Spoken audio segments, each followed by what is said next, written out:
Hello, everyone. Good morning and good afternoon and good evening. Uh, this is Piyush here. I'm joined with Rakesh, and we are here to give you uh, a demo and 101 on how to use Tessell. Okay. One thing what we have heard. Hey, Rakesh, thanks for joining in. Hey Piyush, hello everyone.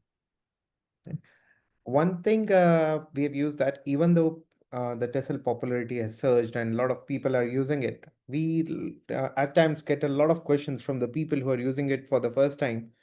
Hey, how do I go and create an instance, or how do I create a native backup? And many a times, Rakesh, what happens that people are used to using the system on prem, and they see that there is a considerable shift in while using Tessel, right? Because it's a fully managed DBAS platform.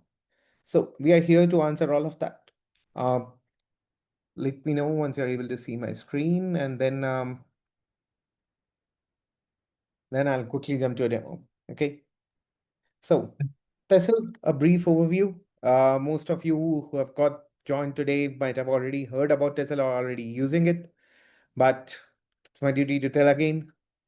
Only multi-cloud, multi-engine database as a service platform for all your primary databases. If you're on Oracle, if you're on OCI, Azure, AWS, or GCP, you're using Oracle, SQL Server, Postgre, or MySQL, this platform is for you. So it doesn't matter if you're a DBA, you're a manager, or you're a network guy. If you deal with databases, Tessel has a solution which will fit your needs. Today, we will be exploring some of those capabilities and solutions. Okay. We'll be we will be talking about what capabilities in terms of database management Tessel provides, in terms of setting up HA, in terms of patching, monitoring. How can I set up a clone from a production to non-production?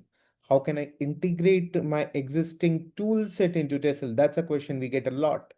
How do I provision an instance based on my choice of infrastructure in my cloud? Or how do I do a restore and snapshot recovery? So we'll dwell on all of these topics. Briefly, our agenda looks like this. Okay.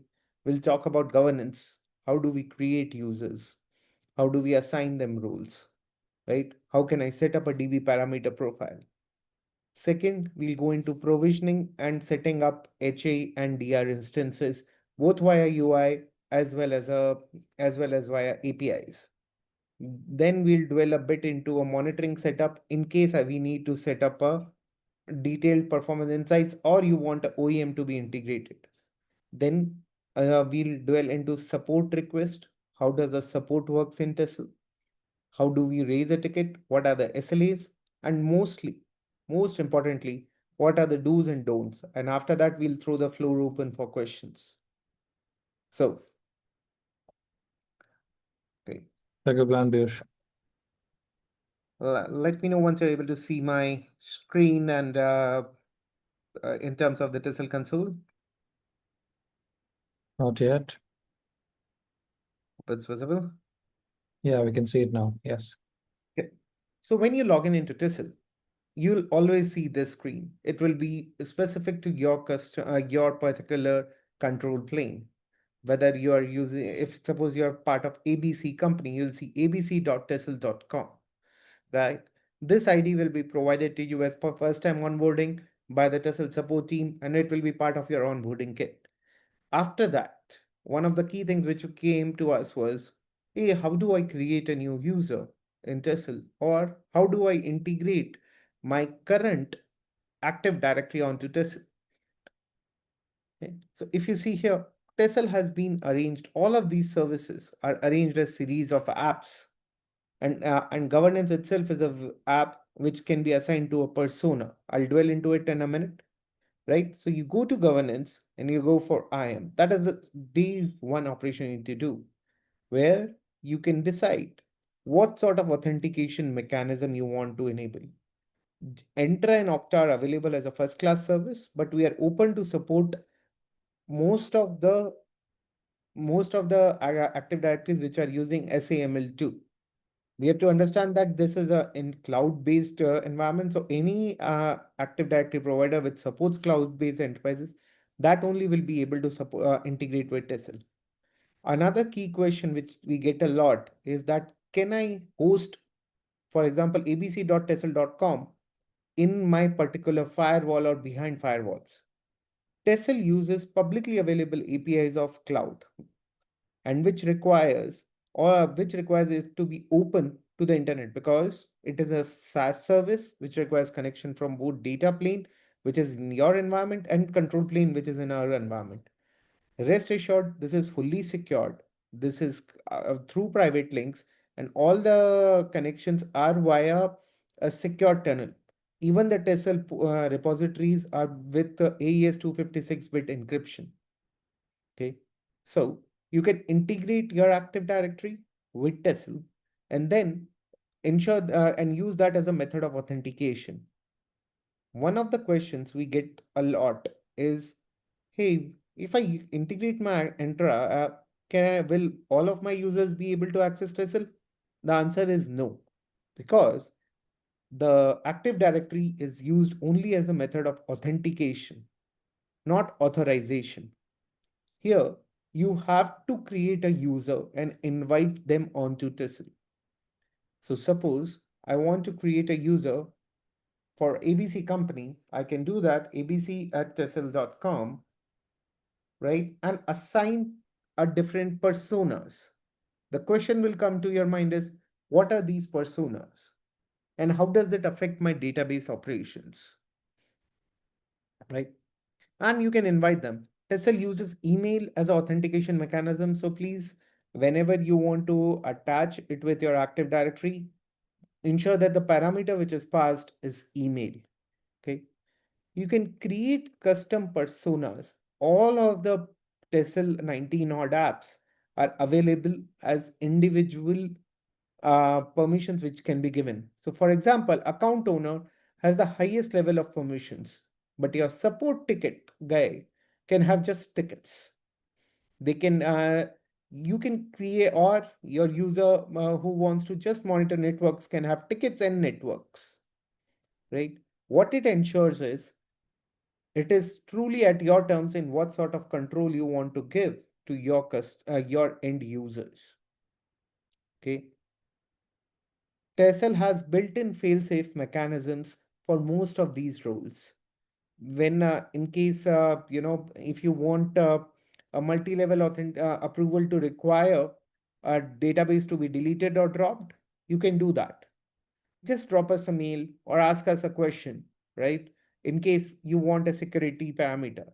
I'm I want to tell you all that Tessel is being used in some of the highly regulated industries throughout the world in terms of finance, in media, in oil and gas, which are vital to vital to the companies which are vital to the countries where those organizations operate in.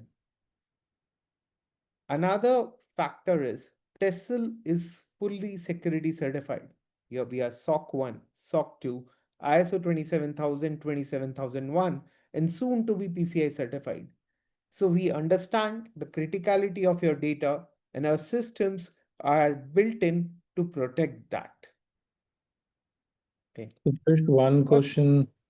on, I think for our audiences that we also usually hear is we do support the identity provider, as you mentioned, the Intra ID and Okta as well. So how long does it take to usually configure if I have Entra which is already set up in my enterprise? How long will it take for me to tie it to the Tessel login? It takes less than 5 minutes. Okay. So we It's an just need a entirely SAML self-service. configuration. We have the Yep. SAML configuration and we basically need to provide all those details here. Yep, that's it. You need to register it on your end, provide the entity ID, login URL, which is your SAML ID providing URL, and the certificate which you can get from your Entra ID management screen. With this, you'll be able to configure Nice. the,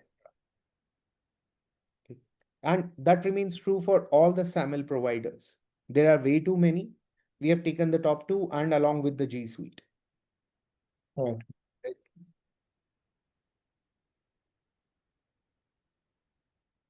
So another thing which we hear a lot from our customers is, hey, I'm not sure what is the parameter associated with my database because, you know, they are contextual experts.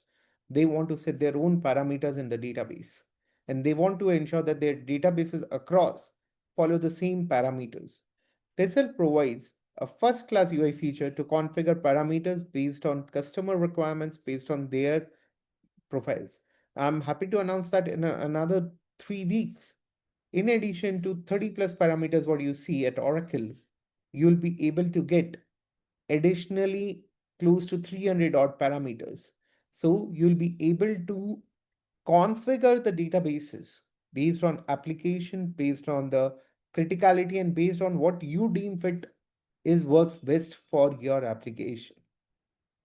Why I want to stress on this fact is what we have heard from a lot of DBAs that hey, Tessell is taking away our control on the database, which can't be farther away from truth because Tessell is just a tool in your toolbox to manage your databases efficiently and able to take away the pain of day two operations, which consume a lot of time and energy.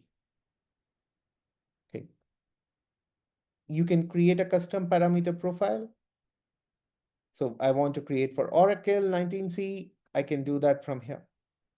Any parameter. And another aspect, many a times when people view the parameter profile, they get worried, hey, what is the instance memory and what are these numbers about?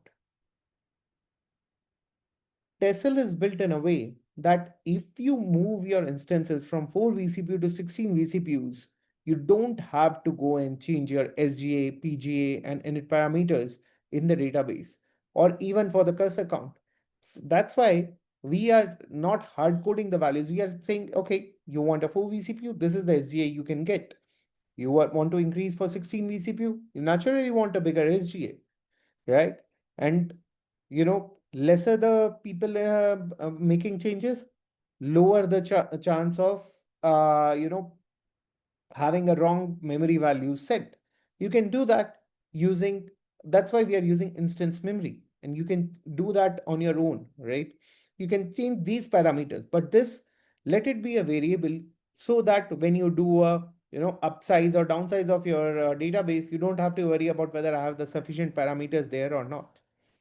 We have also built in feature fail-safe mechanism where we validate the parameter profile before creation. So suppose someone has given only 1 GB of RAM to create an Oracle database, it will fail immediately. Okay. And as you know, Tessell is API first. So all of this is available as code. So these parameters you can change as code, use them as part of your DevOps pipeline as well. Okay. Another question we used to get a lot was integration. Hey, I'm using Datadog, or I'm using New Relic, I am using CrowdStrike, I am using OEM. How can you help me integrate, right? So for example, I want to integrate OEM. For each agent, we have there are predefined requirements. Those requirements are available here. You can fill this requirements and ensure the connectivity is open. One of the areas where most of the time these agent integrations have failed, where people have inserted the data in the control plane, but the connectivity has not been opened. So we request you to ensure that the ports and the IPs are able to communicate to each other. There is a network connection with them, make changes in the root tables, network security groups, and the required ports, right? Because Tessell by default does not allow any IP or port to connect to the database until and unless explicitly approved. Okay. So we allow you to integrate any of the tools you choose. One thing to note here, please don't bring the Linux scripts which are self-developed, which require you to access to the VM, because as a policy, Tessell does not encourage customers getting into the VM as it may affect with the Tessell operations. For example, if you have put a monitoring tool into a Tessell which generates a lot of logs and that interface with the DB operation, that may affect the SLA. So that's why Wherever possible, keep your tools outside Tessell and make this as an endpoint. When required for agent integration, we are ready to work with you for any publicly available agent which has a predefined memory and CPU and storage requirements. Okay. You can also create a custom RPO policy. Many a times, customers request, hey, I want this backup to be there for a longer retention because it's my platinum application. Whereas certain bronze level applications say, hey, I just want a one backup every day, one snapshot. I do not want any archive logs. I do not want to pay for blob storage either, right? All of that you can choose, and you don't have to go to the database to do it. All of that is available via UI. So you can decide a point in time recovery. You say, okay, I don't want any point in time recovery. I just want one daily backup, right? And or you can say, okay, I want just one weekly backup. It's entirely your choice. So Tessel gives you choice. It is not taking away the choice, right? So Piyush, currently in the platform, if I create a custom RPO policy with defined set of SLAs, right? Is it applicable for the snapshots as well as the native backups, or is it just applied currently on the cloud snapshots which are available for databases? A great question, Rakesh. If you would have asked me 2 weeks back, it was only applicable for snapshots. But I am happy to announce Tessel has listened to the customers and delivered a native RMAN and native database backup policy as well. You can have a native backups based on your point in time recovery or RPO needs. Can you tell us about a use case where for long-term retention, this actually is a very helpful feature? Oh yeah. So for one of our largest customers, they had being in the sensitive, highly sensitive for nation building. They had a mandate from government to keep a backup of data in an environment where no one from the primary tenant can access. What we have provided them a solution with is to get a native RMAN backup along with the archive logs, which can be moved to a different tenant of Azure or downloaded to their on-prem environment. Restoration of that database does not require any cloud provider to be there, Tessel to be there, or any other custom modification. So it's pure native database backup, giving customer control of their own data. Right. Thanks. Okay.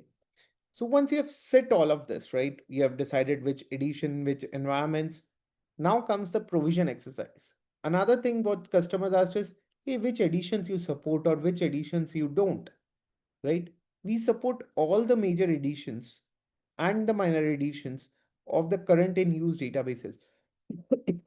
What we actively discourage is using any old edition or any end of life subscriptions because they come with their own set of challenges in terms of security patches, in terms of stability. But in case your application requires an older version or an older edition, do talk to us and we can figure a way out with what functionalities we can provide and what we can't, and also what will be the best possible scenario for your database. Like for example, MySQL 5.7 has been end of life for 1.5 years now. Plus, the clustering method used there was storage based, whereas 8.0, it's now 8.4, 0.4, I believe. It's the latest MySQL version, which has a community support, which has all the critical patch vulnerabilities addressed. So if a customer is looking for 5.7, we can help them migrate, but with limited features. We want to take the stress away for the upgrade from you. So reach out to us if you think that 5.7 is not working for you and you are having challenges in upgrade. After all of this comes, hey, I want to create a database.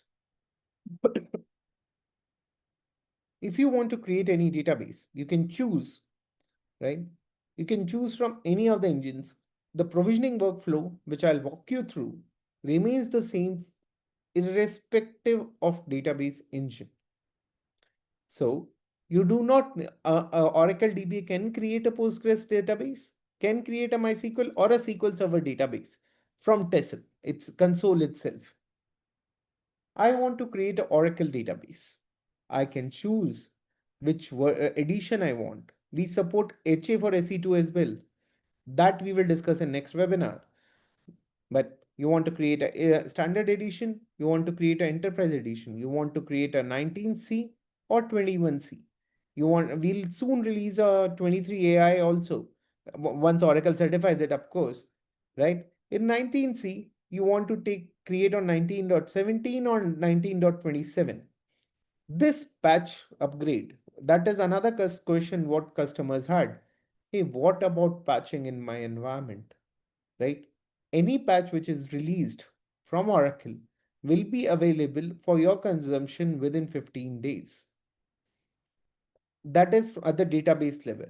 At the server level, we as a fully managed service, it will be our responsibility to maintain those patches. And we will, in a month or so, we will patch your instances every month, right? We will and this will this will ensure that all your critical vulnerabilities get answered. You can also create a tag. So another question, Rakesh, customers ask is, hey, how do I segregate between prod and non-prod environments? There are several ways. Okay. One, you can create a tag where you can define, hey, this database is prod or this database is non-prod. Second, you can choose multiple networks in the same resource group to be where your prod databases are hosted or non-prod are hosted. Many a times, customers want a different resource group either. That is also feasible in the same subscription. And if you want a different subscription altogether in a different region, that is also possible.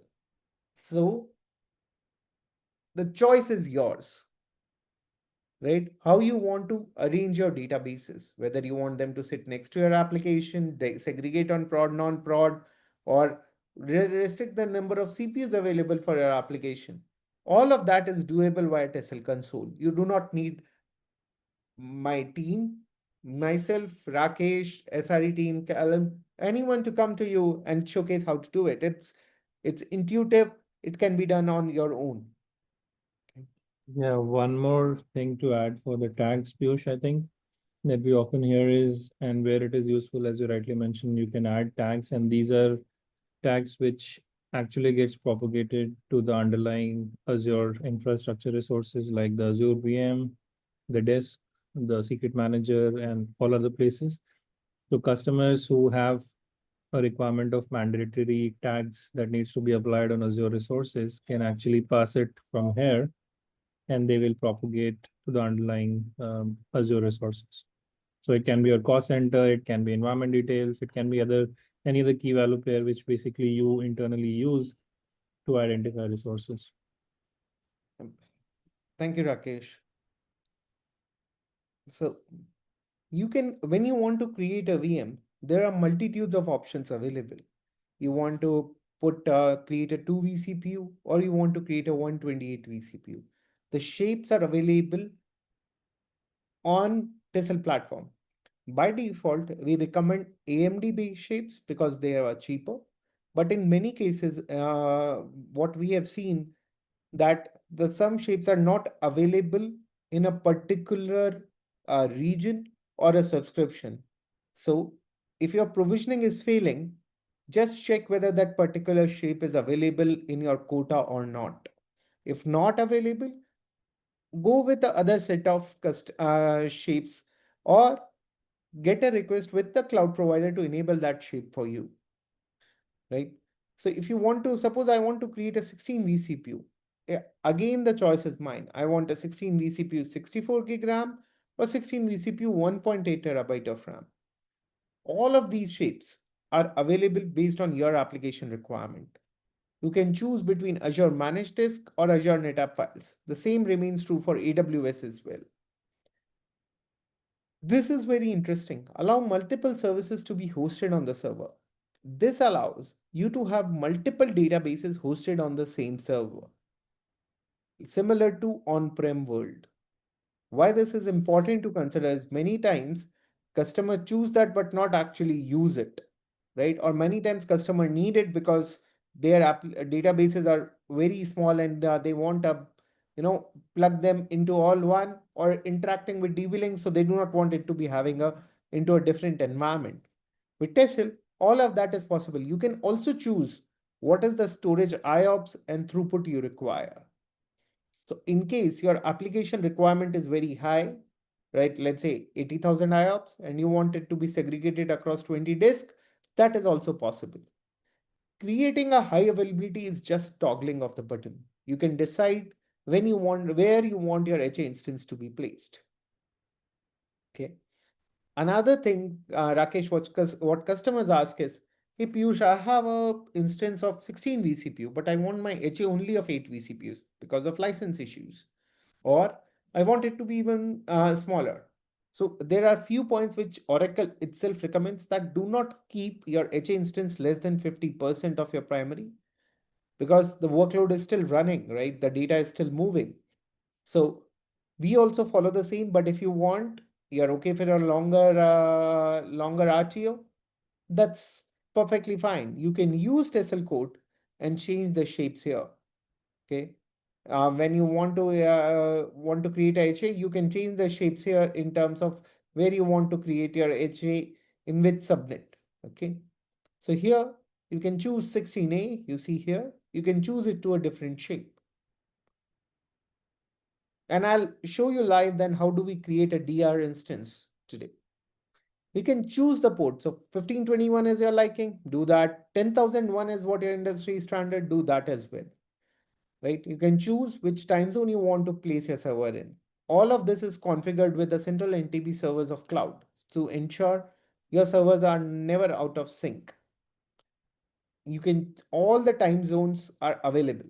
So uh, go ahead and create the server based on your application time zone requirement. Remember, we created a parameter profile. You can validate those parameter profile whether the database will be created with that parameter profile or not. Okay. So with this, it is similar to what we do in banking transactions, whether the end user exists or not, right? Here you can see that the parameter profile will work for the database or not. And then you can decide when you want to do a maintenance or have a auto minor version upgrade of the database. So this is again your requirement based on, so some applications say, hey, first and last weekend are busy, but after 15th, go ahead and do my maintenance. And I want it to be done when none of my business is working. You can choose to do that.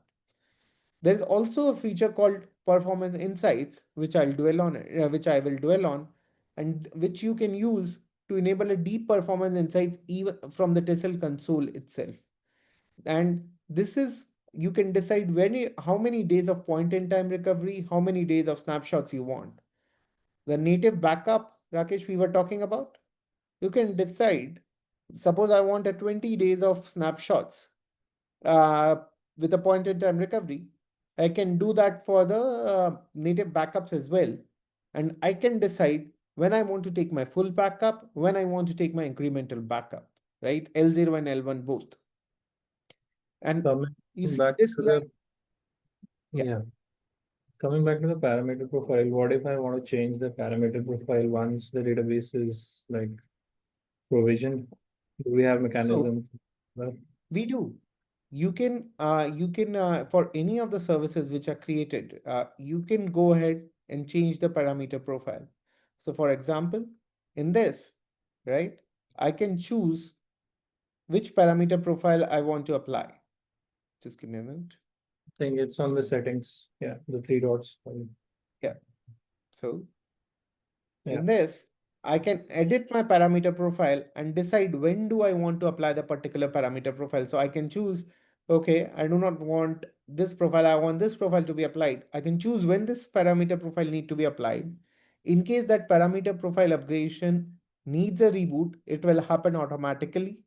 In case it does not need a reboot, the parameters will be applied immediately. Okay. So once you have created the instance, you'll see this, right?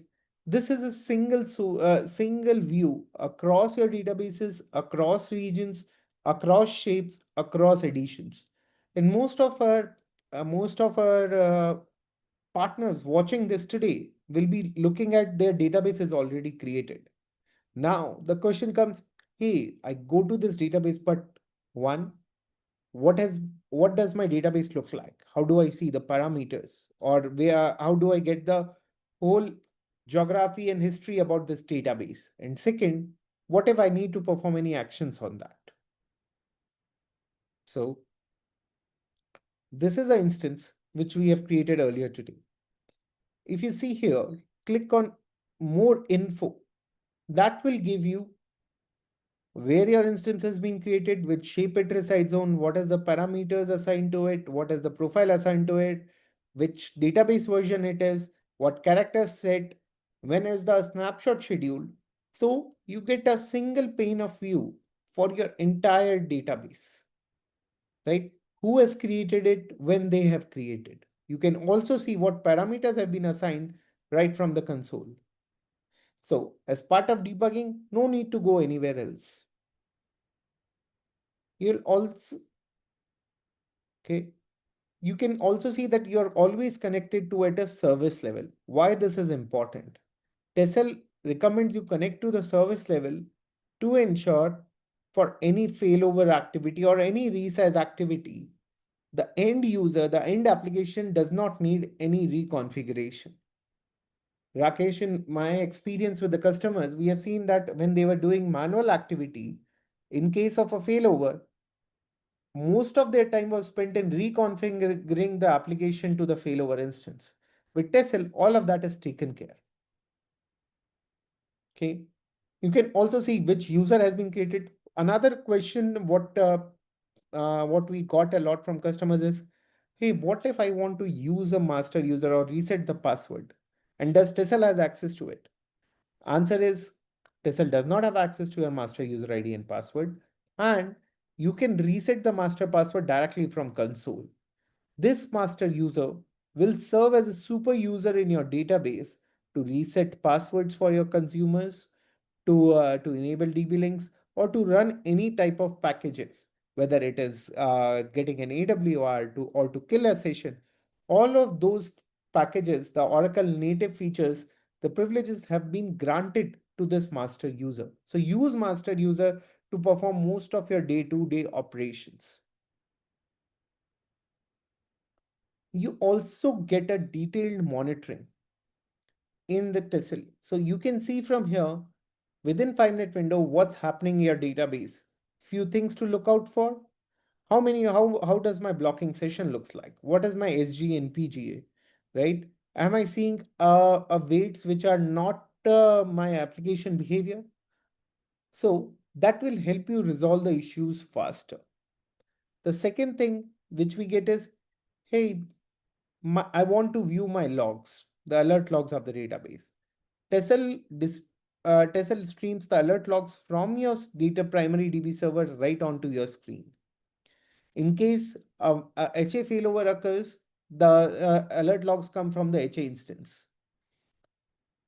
This is important because here you can do a search about what is happening across my environment. Suppose ORA 600 happens, you can see that. You can also download this alert log and you're like, no, I want to run certain queries into this alert log. You can download them and perform all the diagnostic actions you deem fit. The same thing is available for alert listener logs and the trace logs as well. Another important aspect, in many cases where the customers want an alert log to be retained for longer or a sentinel to be integrated where these logs flow into them, right? What we recommend is directly hook into Azure Log Analytics. And one of our customers have already integrated and these logs are flowing into their Sentinel tool. Secondly, Tessell retains these logs for 2 days on the server, but 7 days on the log analytics workspace. This ensures that your primary database does not get affected, whereas you can get the data into your log analytics and can use for your consumption. These are the instances which have been created. You want to run a DR drill where you want to switch over to a DR environment and fall back, you can do that from here. You want to create a DR copy. One of the thing was what we saw was that customers want to create a DR instance of a smaller value, similar to HA, right? But by default, what Tessell allows is from the UI, because consider this, Tessell UI is built for people who want to manage DBAs with limited knowledge of databases. They can do that, right? It automates most of the task. And here you can code if you want to change a shape, right? So what I have done is, um, in case I want to create a DR node, just a minute, on a Piyush. I want to create a DR node here with a with a different shape, right? If I had to create a DR node, it will take my shape as, by default, the shape will be Tessell 4a. But if I want to create a Tessell 4b, I just need to download this Python code into my environment, change the shape here, and voila, your environment will be your DR start creation will restart. So for example, I've kept you're able to see my, hopefully you're able to see my screen. I've changed the shape here as Azure 4b, okay, instead of 4a. And now I'm going to create a TR. So I've saved the file as provision.py and Python, I just entered this, right? So my token got expired. This is also very important because you can view your API token right from here. You can create your API keys or you can create your API tokens for a time duration. So if you are using it for your CI/CD pipelines and you have a service user which you are okay to see your API keys, do that. Okay. If you want to create a patch of want to patch the database, Tessell always patches the database in a HA first mode, right? Right now, my instance is on 17.19.22. See from here. I can patch it to any patch that I deem fit. With the HA node, the downtime will be minimal because we patch HA first and then only the primary is patched, right? Here I want to patch it. I can patch it. The HA in primary, and you can choose to patch your DR later on as well. So you can choose that I want to go to 19.25, click on patch database version and start the patch. Tessell will automatically start patching this instance. That's it. So just series of 2 clicks, you can patch your instances. Tessell takes care of OS patching as well. You will have to provide a downtime for single instances for obvious reason. For the HA instances, we recommend usage of non-business hours for the patching, and you let us know before we can do the patch, so that in case of any issues, we can reach out to you and later and resolve before the business execution happens, right? Right now, we allow a weekly maintenance window, but soon there will be a monthly maintenance window as well. Okay. You can integrate it with the monitoring tools right now because the patching started. That's why you're not seeing this. But if I go to any other instance, you'll be able to see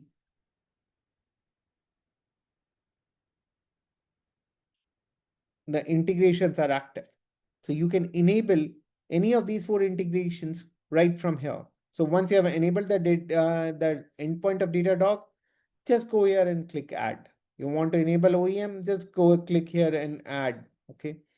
That way, you don't have to worry about integration of various tools. Another thing, Rakesh, what customers asked was, how do I maintain a immutable log of what all is happening across my database? What if someone goes and makes some changes? Any event which happens on Tessell console for a particular service is logged in an immutable datasheet which is present here. So service was created today, compute was changed, from 4b2 to 4a, and the DB instance, the DR node addition was there, right? You can also see what your colleagues have been doing. This is at a service level, but you will say, okay, I'm the manager. I want to see what's happening in Tessell. Are there any, is there a way I can monitor the activity for all my end users? Yes, you can go and see the activity monitor and see which activities have been initiated by which user. Like I created these four activities, my patch is running. I can see what is the current status of the patch as well, right? And my colleague Callum, he has created certain, he has done certain activities in last one day. This can go up to a month. Okay, so this becomes your immutable log of what all has happened in your environment. This way, for your auditors, this gives them a proof of what all is happening in your database, who has entered into Tessell, what actions they have performed, and where which actions have failed. Okay.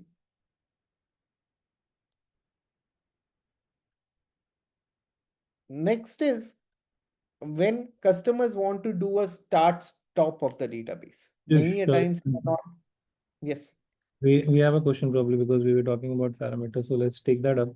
On the chat, sure. there's a question that can the parameter modification be done by the customer team itself, or they would always need help from us? We've already shown Okay. it. Would you want to actually showcase the scenario where there is a need of change in parameter, and how do Yeah. we apply it on existing database? Yeah. So you when you want to make a change to a parameter, right? So you must be creating a new parameter profile, or you can alter the existing parameter profile as well. So in Oracle 19.0 default profile, I go to governance, right? DB governance, parameter profile, and this is my default profile. I can choose to edit it, right?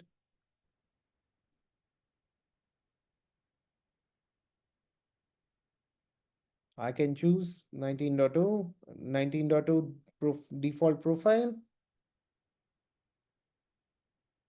right? And make changes like, for example, DB block checking.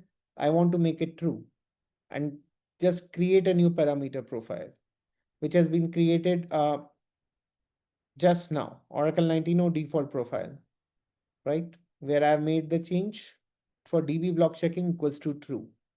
If I want to apply this profile in any of my existing services, for example, this one, I can go here, the three dots, change parameter profile, and the profile which I just created, right? Here. And I can choose when I want to apply today, later today, or apply immediately, right? Um, any change which require a reboot will lead to a service getting reboot and a downtime.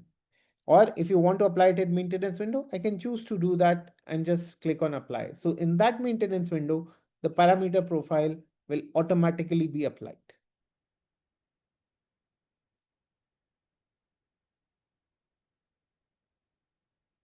You can create a start and stop schedule of the databases. For example, in a database, I can choose whether I want this database to be up every day, starting on 6th, and stop it after 20 days, where I start it every day at 8 in the morning, right?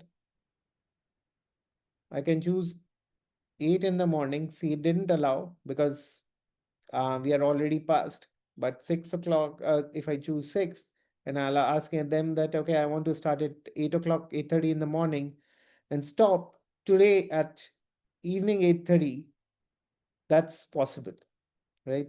One of our customers saved 66% of their compute cost, right? I can also set up, this is very interesting. If you see here, any instance which has a DR box associated with it will not be allowed to stop because it affects the replication mechanism. So if only if your instances are in primary and HA mode, a single instance or a HA, they'll be allowed to stop. There is a reason for that. We consider whoever has set up a DR, it is a critical application. So that, and the technical is, because there is a data based replication going on, we do not want to delete stop that instance and disturb that replication, because primary region to a secondary region replication is happening in async mode, not in the sync mode.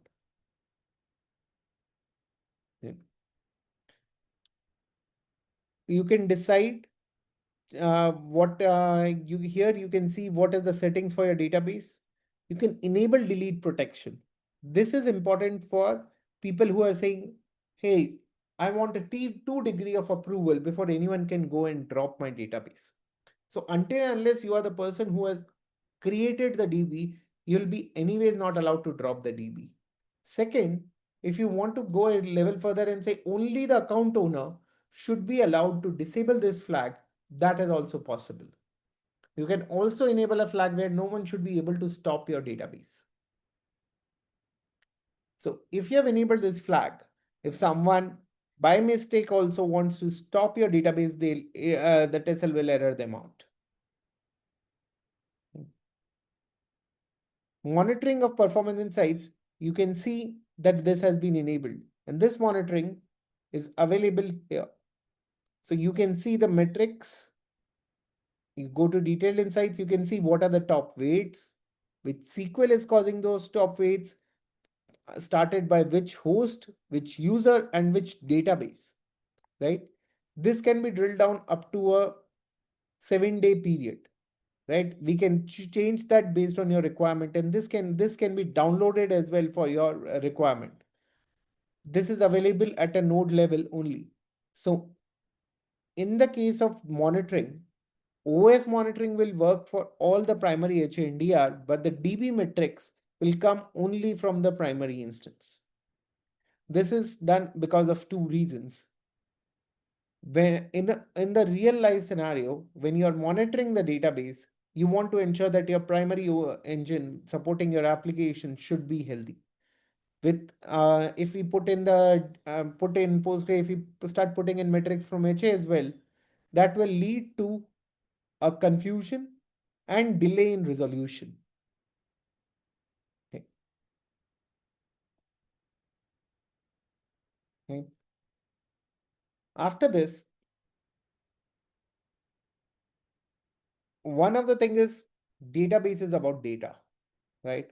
I want to see, how can I change my schedule? Can I update my RPO policy? You can do that right on the console. You can choose if you want a retention of, instead of 7 days, 14 days. Or you want a custom RPO policy where you say, I want a point in time recovery of 5 days. This is the one we set up earlier. So this can be set up at your enterprise level. But again, Tessell is all about choice.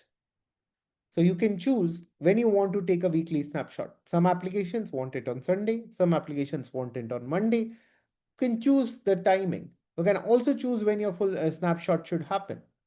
You can also choose which day of the week you want your snapshots to happen, which day of the month you want your monthly snapshot to happen, and which date of the year you want your yearly snapshots to happen. You can schedule the native backups in a similar way, right? In order to ensure that native backup and snapshot policy does not interfere with each other, you can't have the same time for the native backup and incremental backup, right? You can decide how many days you want your backups to be there, or how many days of our native Arman backups you need. Okay. With this, you can also get how many native backups you will create or how many native snapshots you will create. That way, you can determine what your infrastructure outgo will look like. Okay. Just Before one more, making, yes. yeah, one more question that we often hear is, where does the native backups get stored.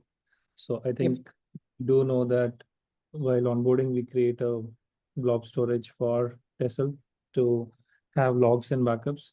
But what if the customer wants to have the long-term RMAN backups into a different blob storage? Is that a possibility today, or it will come as a feature in future? So, Rakesh, as you know, Tessell works on the limited privileges. Once the data goes into the customer blob storage, customer can set up a policy where they copy a blob storage into a different environment altogether. Okay. By default, product allows you to store a ARM and backup in the similar folder where your archive logs are going. Got it. So they can set up actually some automation to move that backup into another cold storage or another environment Yes. subscription, whatever is of their choice. Hmm. See, Tessel is a facilitator. We are not the owners. Customer is the owner. So they can choose what they want to do with their data. Okay. You can create a custom snapshot of the database. This is one of the customers asked, "Hey, I'm doing a release, but I always get worried. What happens to my data if release fails?" Tessel has a solution. You can take a snapshot, which will take a copy of the data at that time. We use the best of both the worlds, DB as well as the Azure functionality. We move database into quest mode, take the snapshot and unquest, and we also record the SCN with it. That ensures that you are able to recover the data at the point of time you deem fit, right? This this is a unique capability which allows you to fast recover data much faster. If you had to use native RMAN only, that would have taken you for a 2 terabyte database easily 12 hours because you have to take the backup, move it to a different VM and restore it, right? If you would have used a native snapshot, that is stateless by definition. So your database recovery will not be possible, it will be corrupt. But Tessel uses best of both worlds and ensure that you get a stateful database snapshot and a shorter window and ability to recover much faster. Right. So another 5 minutes and we'll start the Q&A round, Rakesh. You can create a native backup if you want a backup for your, for audit purpose, or someone says, hey, give me a copy of database. You can choose when you want to take a backup from, and you can also decide whether it is from the database or from a snapshot. So if you want to create a backup from a snapshot 7-day old, that is also possible. You can also share the database across users. This is called DAP and very widely used feature across all our existing customers. So you can choose to to replicate the snapshot into a different region altogether for a particular user, and you can choose whether you want to take a as a snapshot, you want to take a native backup, or how many days of point in time recovery you want. So in addition to the snapshots, we'll also move the archive logs there. In that way, suppose your primary goes down, you can recover your database from the DR completely. Okay. That is true, and all of these functionalities are true for all the various options we are providing. Right? How do you consume the backups? How do you clone or consume the backups? One feature I want to dwell on before I jump into the Q&A and do's and don'ts is, suppose you want to create a clone of the database, right? You have a requirement that, hey, I want to create a clone from prod to non-prod. You can do that as well.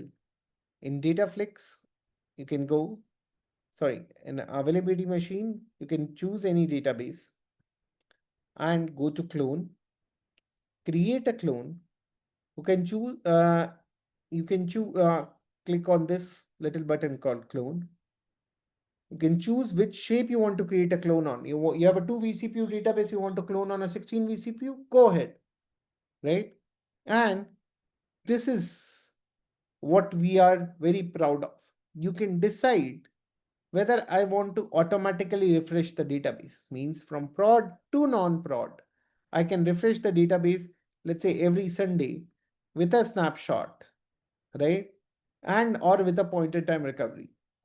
Plus, because when you're refreshing from prod to non-prod, you want to remove certain elements, you want to change the passwords, you want to create certain users, you can use a script library feature to do that, right? For example, today, as part of the demo, I created a clone of this database, right? So in the more info tab, you can see in the end which environment it was cloned from. Okay. And I can also decide whether I want to refresh this database at a regular interval or not. So here I can decide when I want to refresh this database from my production, from my source. I can pause that refresh if I want. You can suspend that schedule. You can update that schedule, or you can decide, okay, I do not want this refresh. I've cloned it. Do not refresh anymore. You can delete that schedule as well. And all the backend, right? Getting a copy of the prod, putting it in non-prod, all of that will be handled by the platform. If you are looking to create any users as part of your provisioning or a certain requirements of your database, you can upload those scripts in a script library and include that as part of your provisioning exercise itself. Okay. All right. So we covered instance creation, we covered monitoring setup. Now, how do you raise a ticket in case you run into an issue? In case you run into an issue, the first thing is go look at how to documents or how to videos which are available on Tessell University. Tessell has a YouTube channel where this webinar will also be uploaded. Please go check that out. That should solve most of your issues. But you say, okay, I still need support from our SRE teams. You can just go here and report a problem. It will take a snapshot and create a ticket, which will be answered by our SRE teams by pre-agreed SLAs. Okay. Put some details here. What you want to do with the environment, where you are having issue, right? And what is the priority you want? Please understand, don't keep critical priority for all the issues, because like you want to do a patching, give a sufficient window to plan for a patching of your environment because it requires stakeholders at multiple levels, right? Our agreed SLA is this, right? Where your system goes down, you can create a ticket immediately, right? Where this has already been shared with you. In case you are not sure when to create a set a priority, please You should review this. see the PPT, I think, if you're sharing. The PPT is not visible. No, Oh, my bad.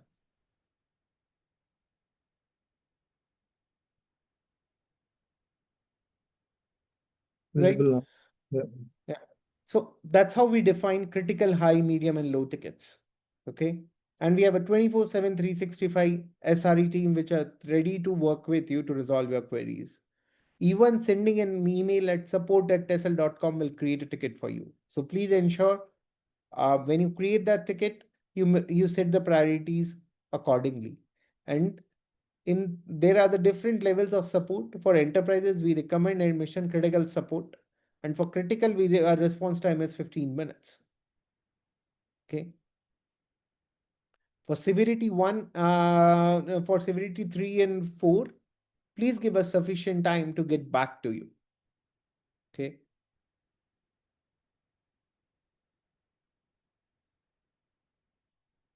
Before I jump to Q&A, I missed one slide and then I'll open the thread for Q&A, right?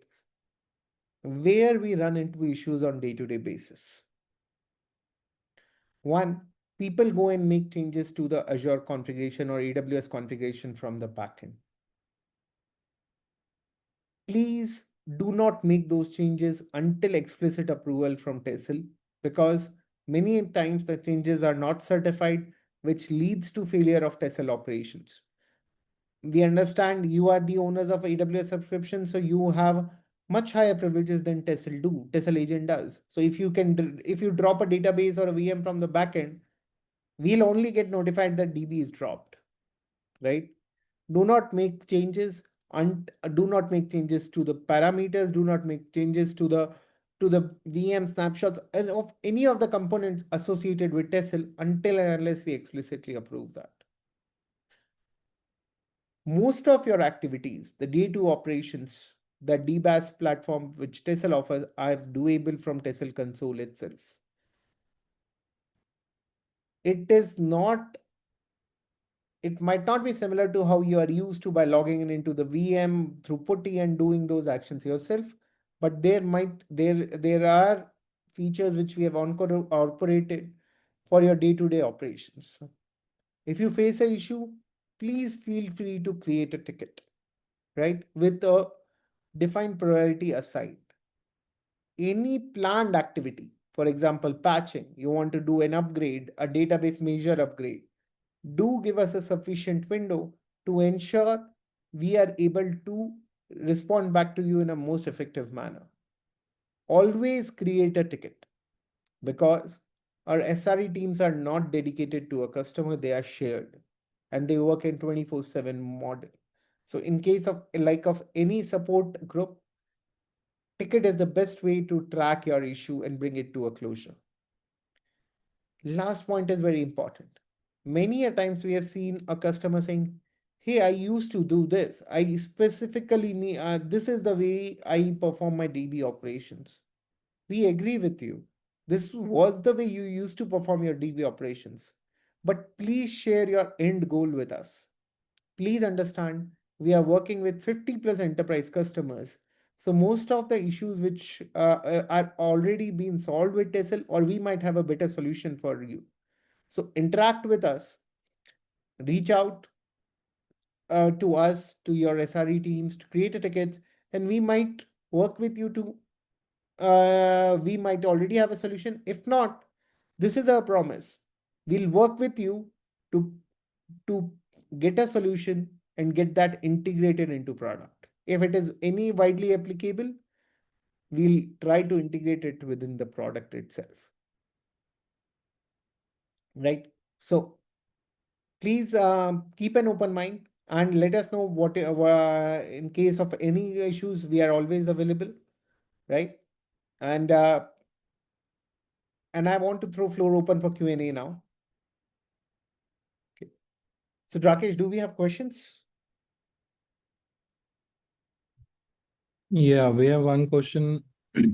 What happens during host level failures?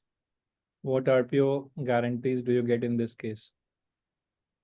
So the question, I think, is the underlying infrastructure with the cloud itself is down.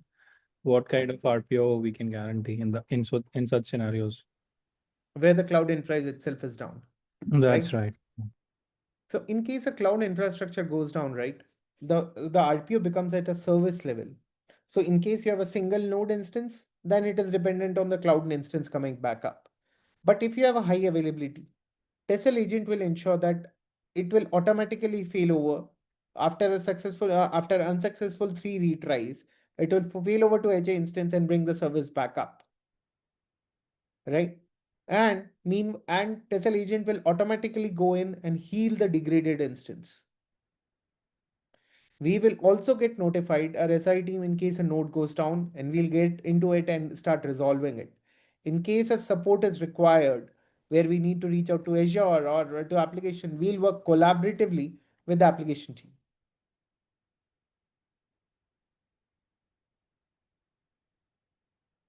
So in case of a host level failure, the RPO is very subjective, right?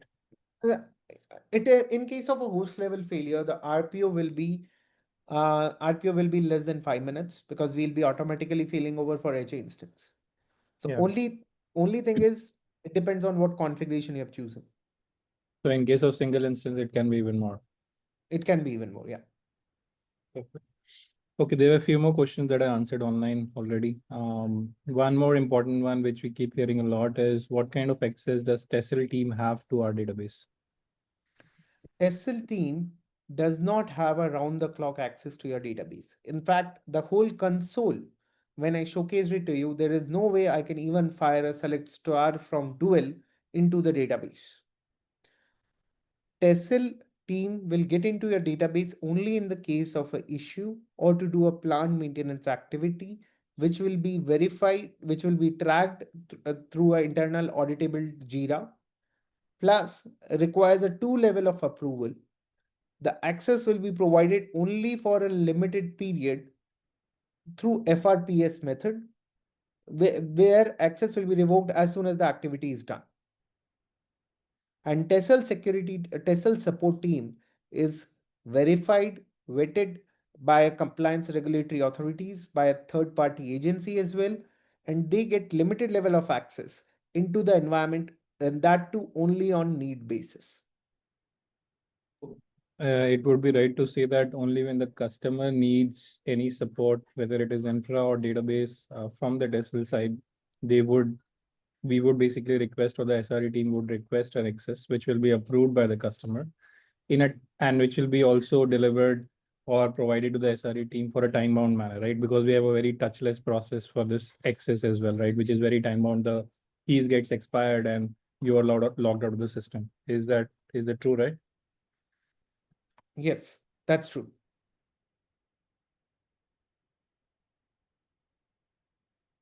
Okay, those are the couple of questions which were open. The other ones I've already answered, or Yeah. we have answered during the course of the discussion.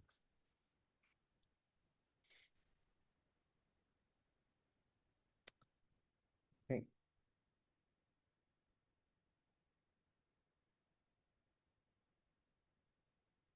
Right.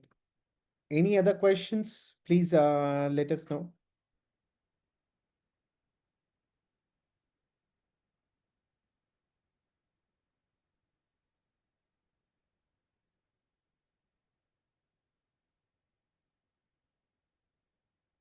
All right. It was an interesting session. We will upload this session on YouTube. Uh, we will do this every bi-weekly. So we would love to hear if there are any specific topics you want us to cover going forward. Okay. The next session will be more about monitoring, about what all parameters we monitor as part of our SRE support. Okay. Sounds good, All Piyush. right. Thank you so much. Thank Thanks, you, everybody. everyone. Bye.